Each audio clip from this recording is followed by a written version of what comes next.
السلام عليكم ورحمة الله وبركاته. حمدا لله. داوديا شرفت لي كسو دواada arag damiir. markii la dilay ay shahiideen saaxiriintii soo muslimay ayaa golaha fircoon ku yiri fircoon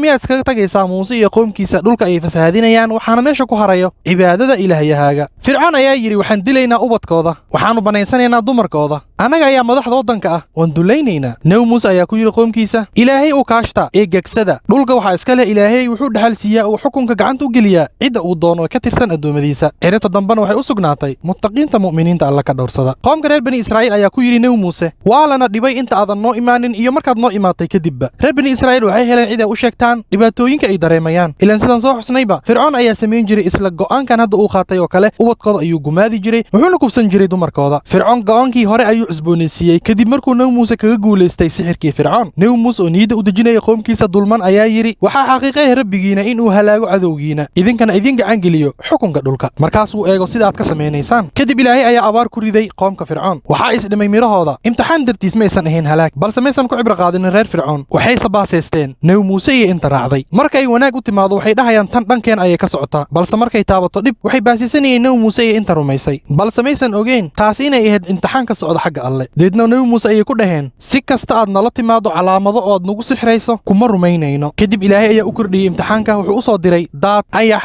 injir rah iyo dhiig ay ku arkayaan indhahooda. sidaad bu u aragteen baryahan dambe ayax fara badan ay soo weeraray beeraha geeska afrika balse reer fircoon waxaa xanuunjiyey imtixaanka ayaxa daadka injirta rakaha iyo dhiigga xanuunka ayay dareemeen. deedna nabi muuse ayay ku dhaheen noo bari rabbigaada waan ku ballan qaadaynaa haddii uu naga qaado cadaabkan haysto iyo imtixaanka waan ku rumaynaynaa waxaana joojinaynaa gumaysigan ku hayno reer bani israa'iil waan kula diraynaa. kadib ilaahay ayaa ka qaaday imtixaankii reer fircoon balse markay nolosha ku soo laabatay sideedii hore ballantii ayay ka baxeen waxayna bilaabeen waxay samayn jireen dulmi iyo gaalnimo ah.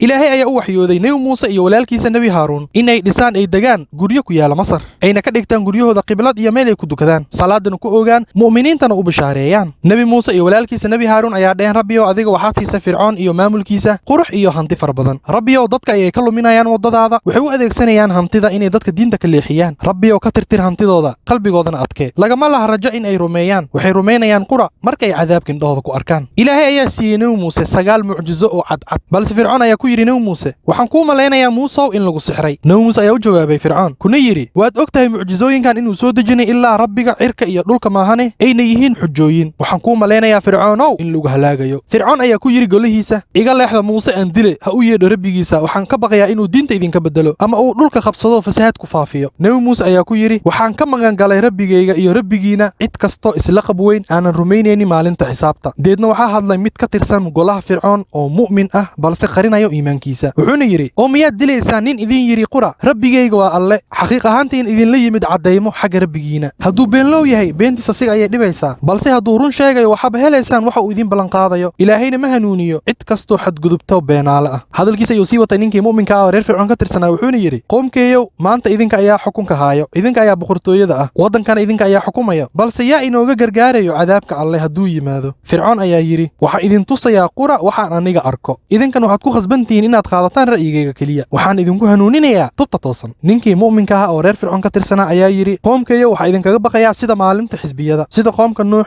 qoomka caad qoomka thamuud iyo jiilashii ka dambeeyeyba ilaahayna lama doonayo addoommadiisa gardaro. qoomkeeyow waxaa idinkala baqayaa maalinta isu yeedhidda maalinta qiyaamo maalin aad dabarjeedinaysaan oo cararaysaan ayna jirin cid idinkaga gargaarto ilaahay qofkii ilaahay lumiyana ma jirto cid badbaadin karto. qoomkeeyo waxaa idinla yimid caddaymo hadda ka hor mar hore nebi yuusuf welina waad ka shakisantihiin wuxuu idinla yimid ilaa uu geeriyoodo deedna waxaad dhahdeen ilaahay ma soo duri doono rasuul kale gadaashiis sidaas ayaa ilaahay u baadiyeeyo cid kastoo xadgudubta oo shakisan.